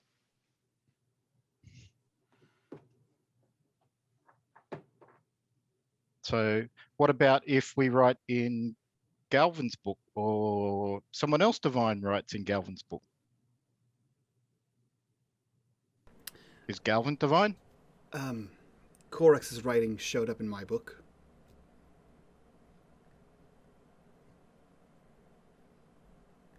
Can we maybe use this to protect the town from repercussions? Maybe we could write something. Supposedly, Beavis and the Slavers got a message. Maybe you could say something like the message was distorted. Well, Or we don't know if it actually did. It's the only thing I could think of. And we don't know if there's going to be What's something we could repercussions of what I've test that written. we could find out real quickly?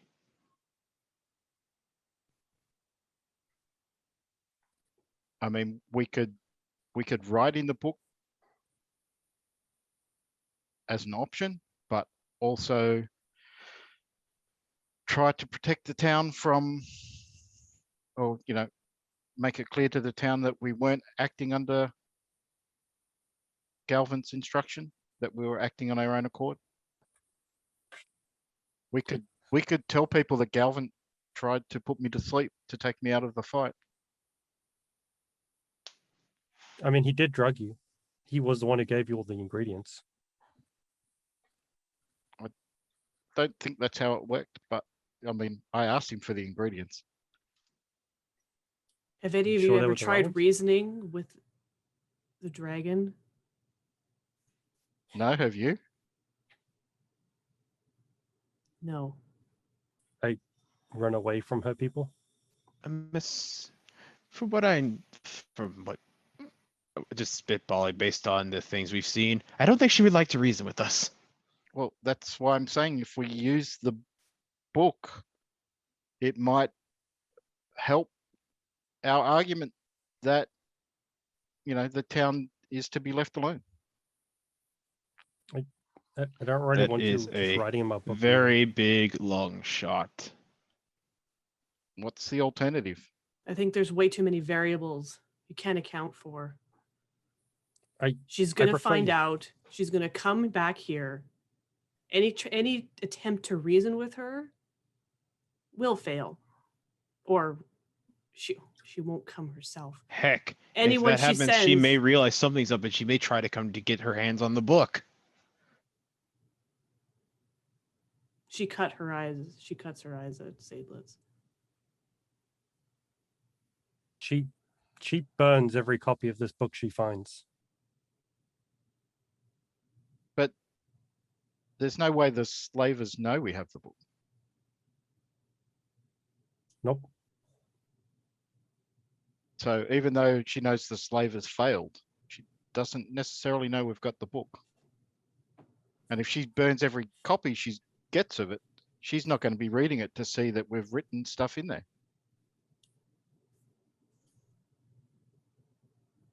Possibly, but it also mentions that if she burns every copy, that means she wants to get a hold of every copy she can because it means this book is dangerous to her. It's a book related to old school divinity. She destroys everything to do with it. Consolidate the power. But maybe she knows more. Otherwise, I mean, it didn't take much for you to find that it's a little bit magical. I There's just a bit wrote on it Exactly. from my dream. So why wouldn't someone else have, discovered that in the past and she know about that? All I'm saying is that right now we don't think she knows we've got the book. We can use it to help protect the town and get out of here. I mean, the alternative is we do nothing and the town gets destroyed anyway. That doesn't involve you guys messing up my book, so I'm pretty good with that. I'll mess up Galvin's book. I can write in his book, apparently. Someone or anyone or everyone, roll me a intellect-based difficulty 4. This is not quite common sense, but like figuring things out.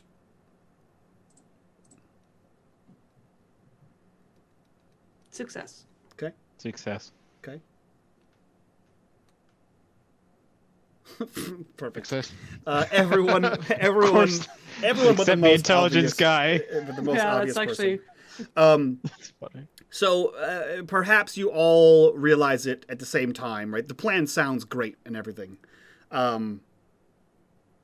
However, you do know that what Korax wrote appeared in Galvin's.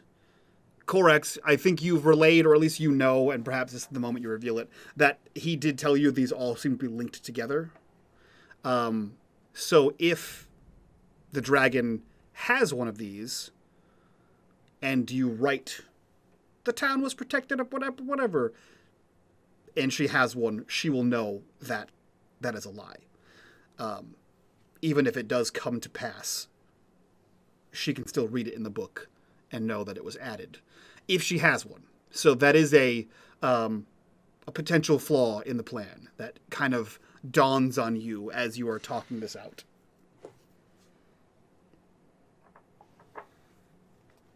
It won't matter. Then how do we protect these people? I liked your first plan. We leave. And then Galvin can make a big show. Have a party. Yep.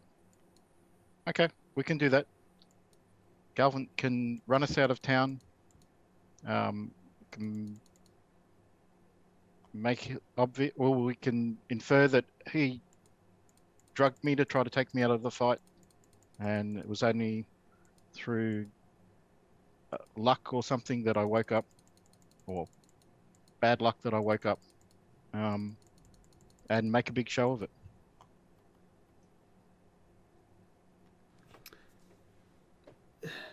Please tell me you're joking. And she kind of looks around in bewilderment. So what's your plan? The slave caravan was bringing slaves back to the dragon. If we're not here, that's not going to save anyone. Yes, the people responsible for destroying the caravan have left. There's still a quota that was missed, and the quota that was not added to as they continued on to Corso. It's not going to save everyone. If the people who come to this town don't just wipe it out as a lesson for anyone who goes against her, they'll just take everybody, and all the effort that you went through will be pointless. Do we just abandon the town? I don't see any alternative. She looks at Galvin.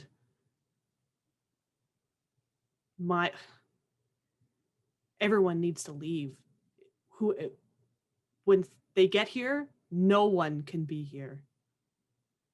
They might burn the town down in retribution, but go into the hills, go into the mountains, hide, go into the forest. Don't let them find you. They will. If they don't, they'll kill half of you and take the rest to fill their quota.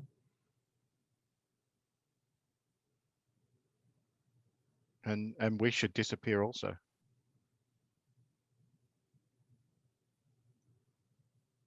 Unless you want to meet them and fight them.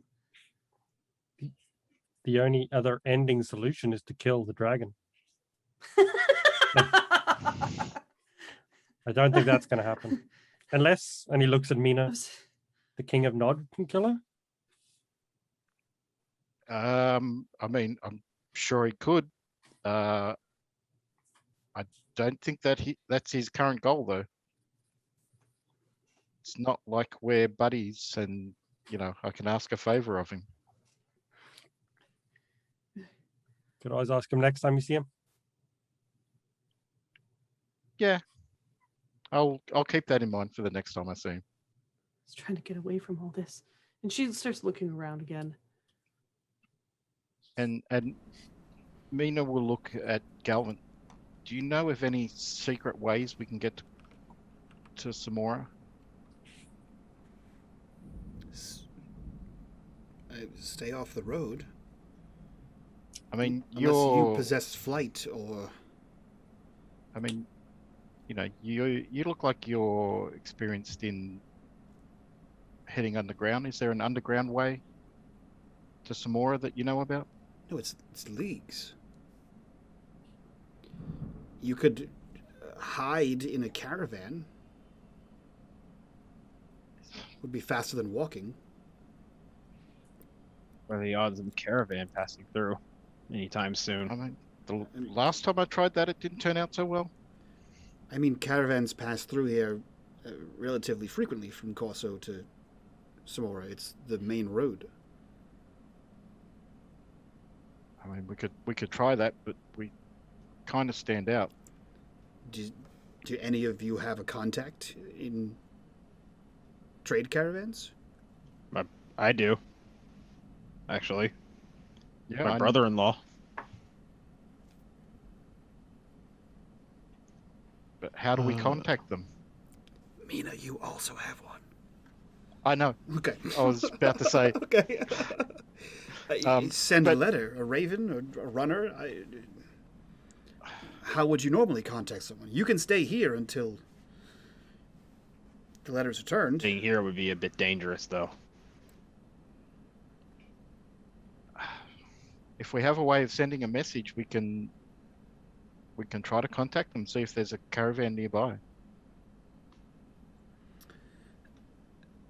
Listen, this was not the first caravan of slavers to not return on a trip. Not necessarily from here. I have stopped them previously. The town has never been overrun.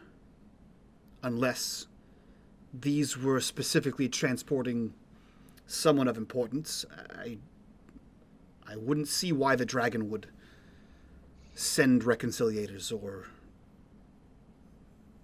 a massive force.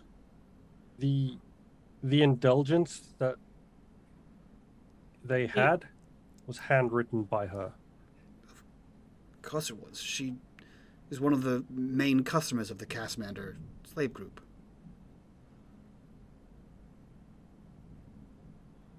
And she handwrites all those indulgence? If she hires them. I'm not saying Well, she'll that's be not good. overjoyed by the fact that you killed her employees. I just don't think she'll send And death the other squad. people in the town, they'll keep the secret, I guess, of what happened here. that you random 4 people showed up and killed slavers. As long as it can't be linked back to you.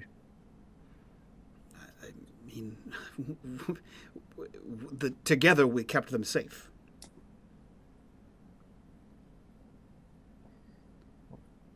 I'm all for the easy option.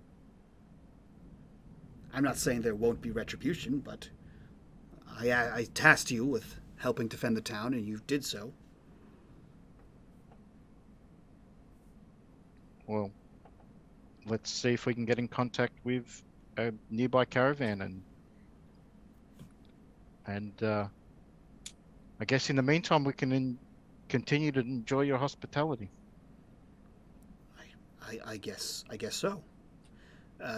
You do have a plan, though, to contact someone. You have someone in mind? Sounds like Seydlitz knows someone. I know someone. Well, can we only send one message? You can send as many as you can write. Yeah. Well, let's if we've got a way of getting the message to them, let's do that. Well, is there anything else you need while you're in here? A nap? That's on your own.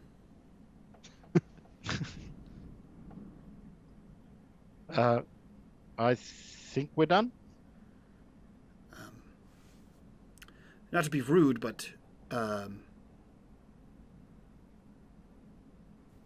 who are you? And he looks directly at Antares. You were not here when I previously spoke with the group.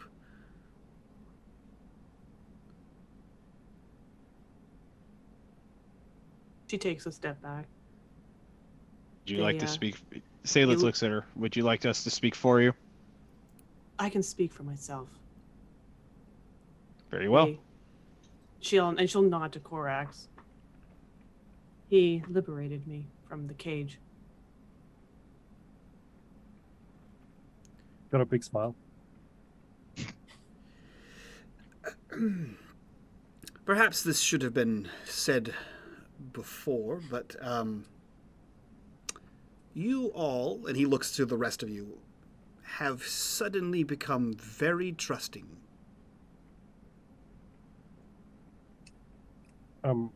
I kind of needed someone to wield a sword, and she looked like the best person in the cage.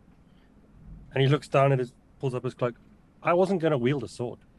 No, that I can understand, but he looks up to the top of Mina's head where he was showing his nimbus, and then the book, King of Nod, Divinity,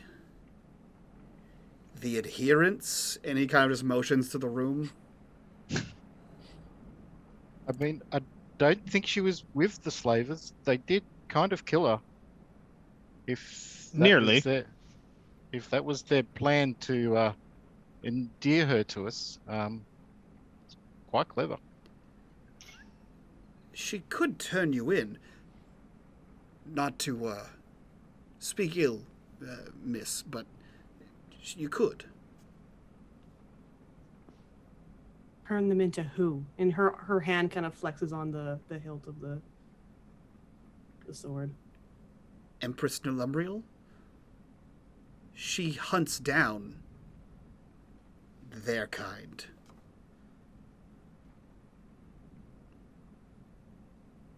I wouldn't turn them in. Well, let's hope that is the truth. I have heard terrible things about her elite reconciliators.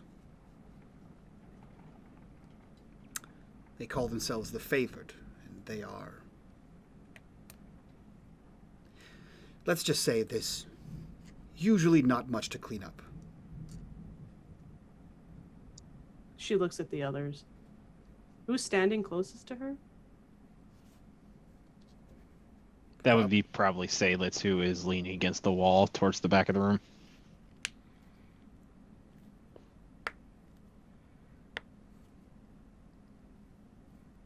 She kind of sneers at him.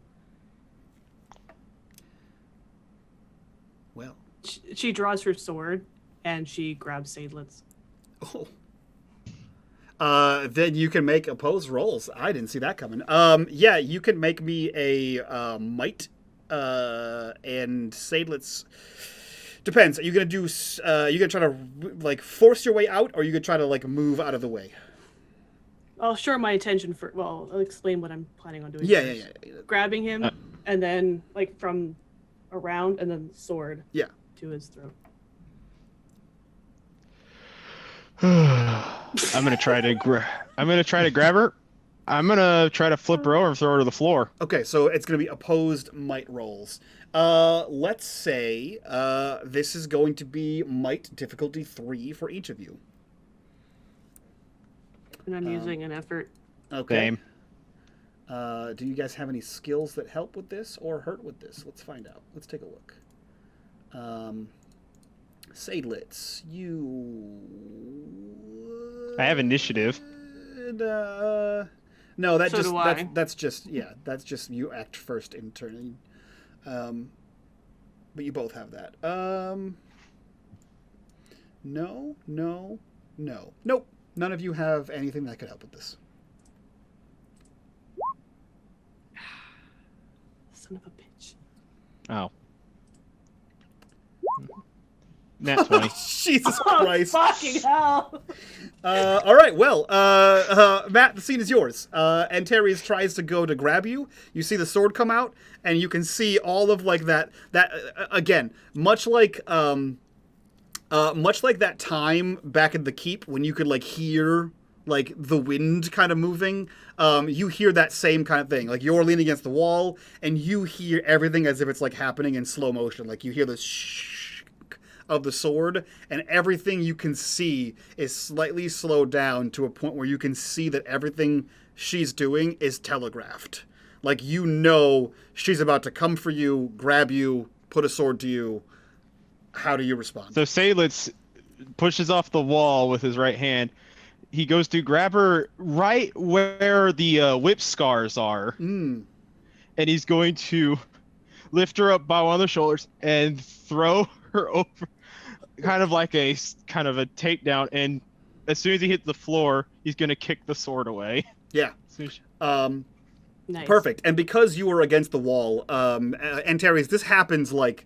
it happens fast, but it happens as if like he knew you were going to do it, right? And he grabs you and flips you, and you like chest first hit the wall and slide down. So you kind of crumple, and the sword goes out of your hand, and you see him press his foot to it and slide it across the floor. You are now crumpled against the wall, laying on your stomach. Saber is drawn into her face. Yep. And she's like just That kind was of a nice lying try. flat and... Ugh. Freaking old man. I did not see I've that got coming. many more years on you. She doesn't say anything. She just lies there. Now it's shady. Yeah, I mean, Galvant is stunned in silence. In fact, he's backed up. His back is pressed against the door, the wooden door. The floor is yours, guys. You were assaulted. So mind I explaining was why assaulted. you were Yes, I about was to do assaulted. that? Mind explaining to me why you were about to do that? Haven't you ever heard of leverage before? You seem to have failed miserably in such considerations. And she kind of winces. So it would seem.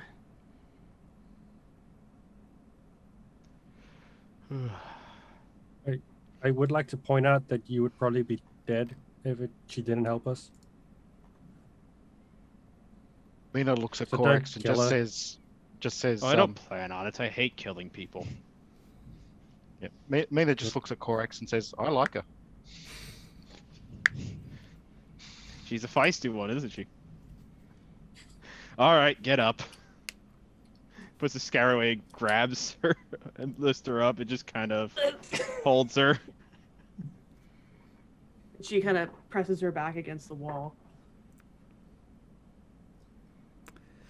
Maybe we should write in the book that Antares joined the group willingly. I don't think that will work. I'm not saying it'll work, but if other people are reading the book, it'll sound legit. Can we stop talking about defacing my book? No, we're talking about I'm Galvin's more copy. interested in this. So, leverage, huh? And her hands are kind of just like up. Ugh. Even after it gave you all that alcohol. What a waste. So, what is Do your it- skin in this game? I have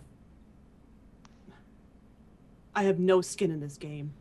I'm just trying to get away, and I'm liberated by adherence. This is some fucking bad joke. And divines. Oh, I mean, we can put you back in if you prefer. No, we can't. The cart kind of burnt to ground. I mean, I thought I was helping. Sorry. I mean, I could have left you to burn to a crisp. I'm grateful that you saved my life and that you set me free. I am. Just I mean, but in fairness, given what you just did, we probably can't let you walk away from us. I think you're stuck with us. I meant what I said when I said I wouldn't turn you in. All right, listen. Life has a very funny way of doing cruel jokes and getting you caught in things you don't understand or wish to be a part of. That's why I'm here. But we're here now, and all we have right now is what's ahead of us. So far, what we know is, in terms of current events, you're an escaped slave who they'll probably try to take back, and we just killed a bunch of slavers who are probably going to send people after us to avenge. Plus, supposedly, based on Mina's comment, we have the King of Nod mad at us. There's an easy assumption that Lemuria, the dragon, whatever her title is angry at us for whatever reason. We're all kind of stuck in a mess we didn't really want anything to do with. She's probably mad because Mina blew up her keep. How do you know that was even her keep? It was just some random keep in disrepair on the He outside of owns town. the Nightlands. It's her city. I mean, Her city. That she should take better care of her infrastructure. In fairness, it was the King of Nod's angel that blew up, not me. That's true. But she doesn't know that we destroyed her slavers. She just knows that they're dead. Not yet. Someone has to tell her. The purple Soon the smoke events will will tell be her. connected. Is that going to say that Corax. Corax killed the been- slaver? Corax. No. Shush. I don't know No. how she'll know. Soon the events She will will be know pieced the- together, either way, whether we want it or not. So then she'll know that you helped us.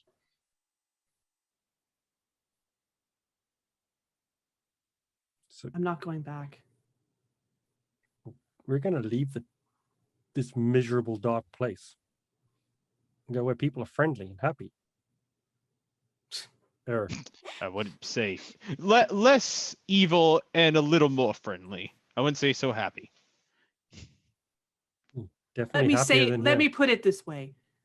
As soon as that message returns to her in her gilded tower, in the Tower of Reconciliation, she will know that you are all divine. And she will want you. All Will she? reason to get away as quickly as we can. How is she going to know that we're divine? Well, she's You- going to know that her slaver was dead. I don't know how she'll know. She always knows.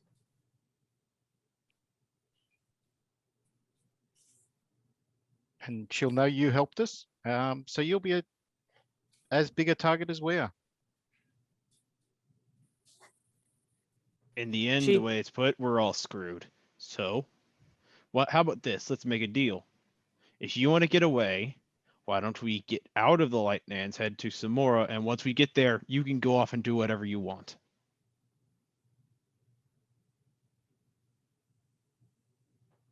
It'd be safer to go as a group.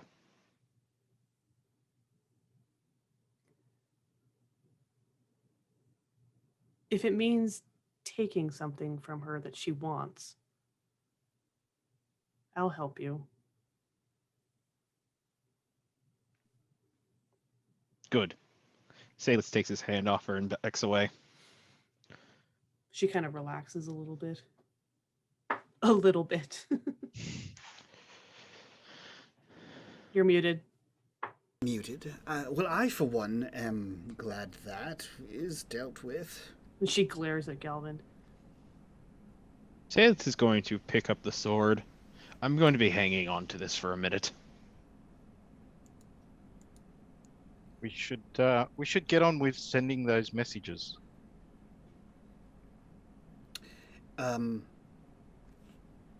Yes.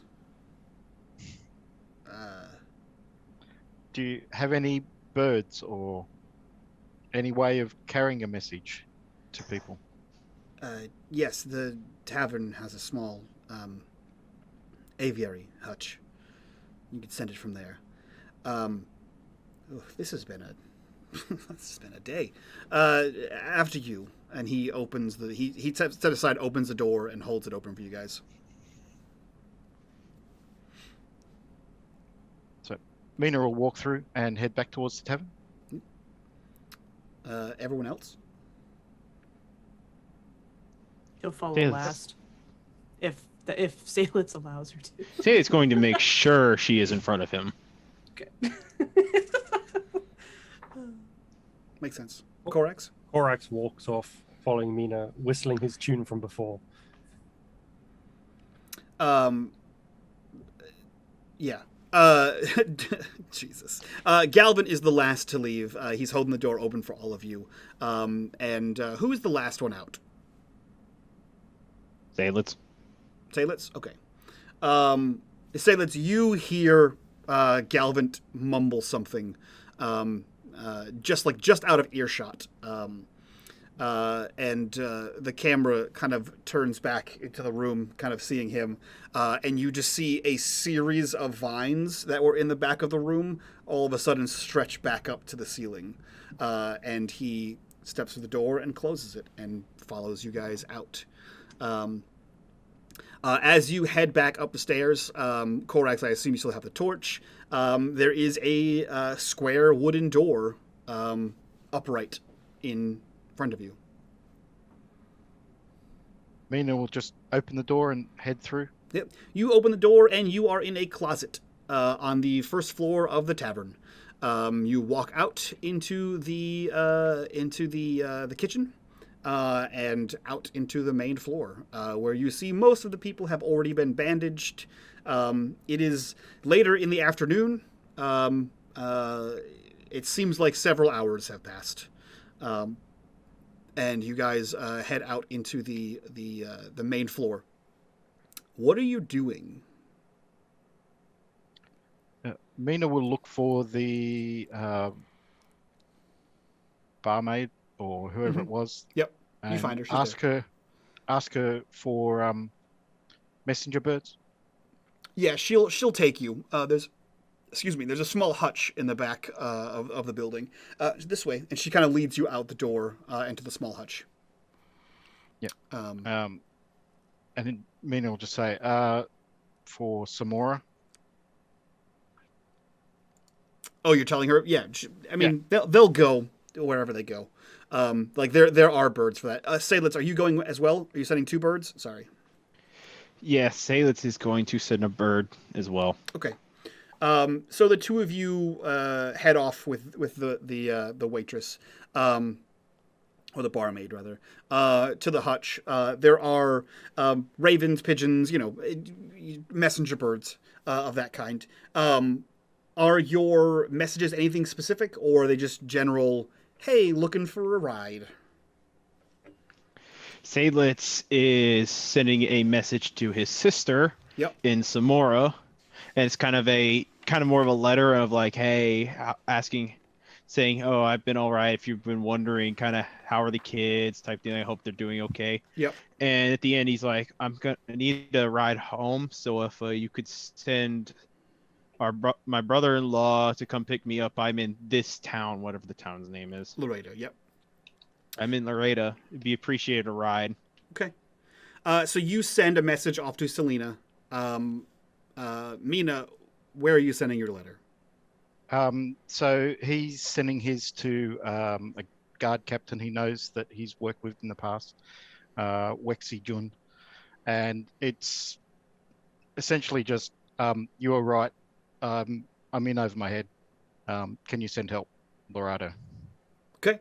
So you send these off to their respective places.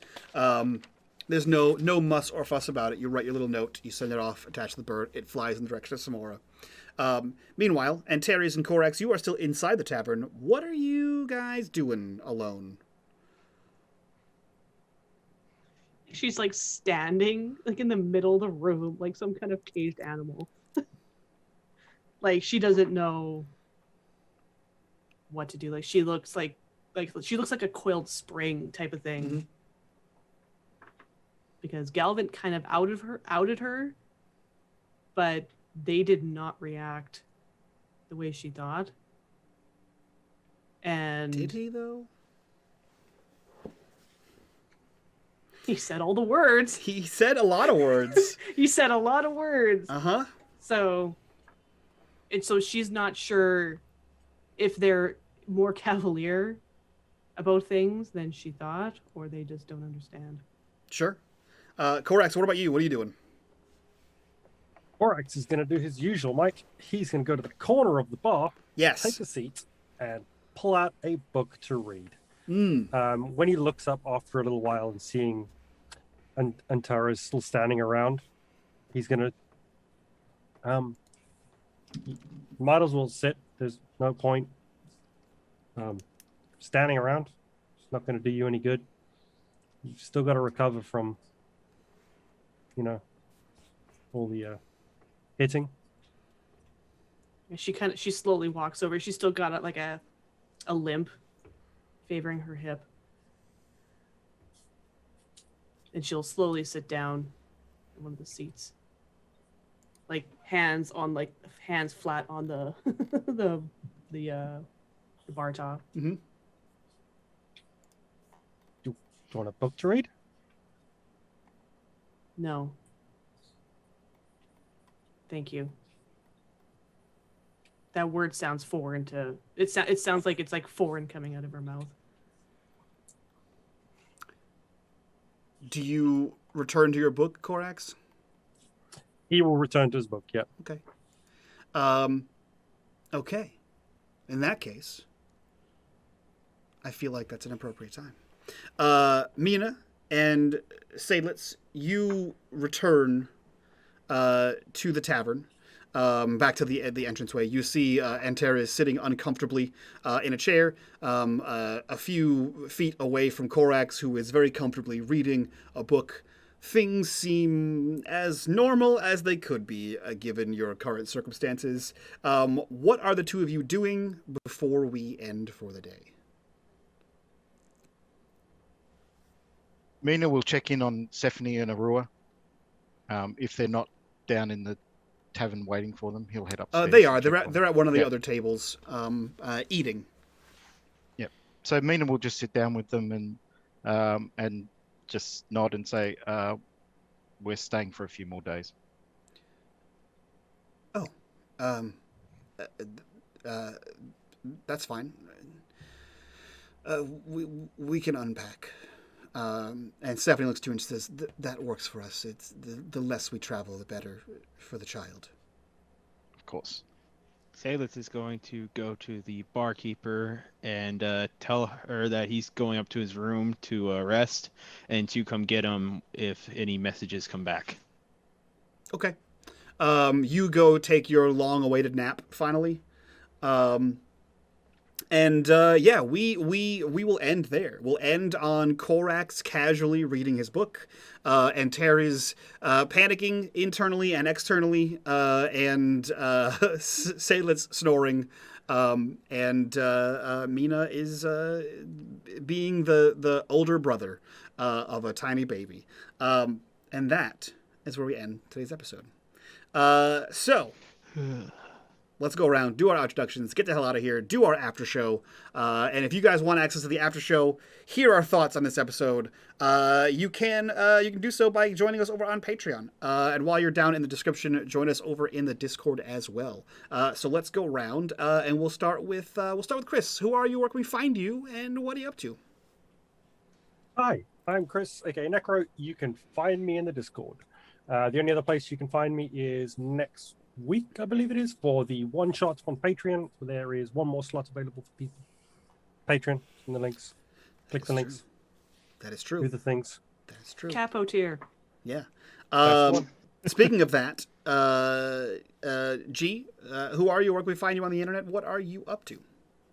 I'm G, Lightning Invoker on Twitch. You'll find me in the Discord, modding here on Wednesdays and Thursdays, and modding for Nomadic, and Lightning Spaz 09 on Twitter. And you'll also see me next weekend for the Patreon one-shots. Yeah.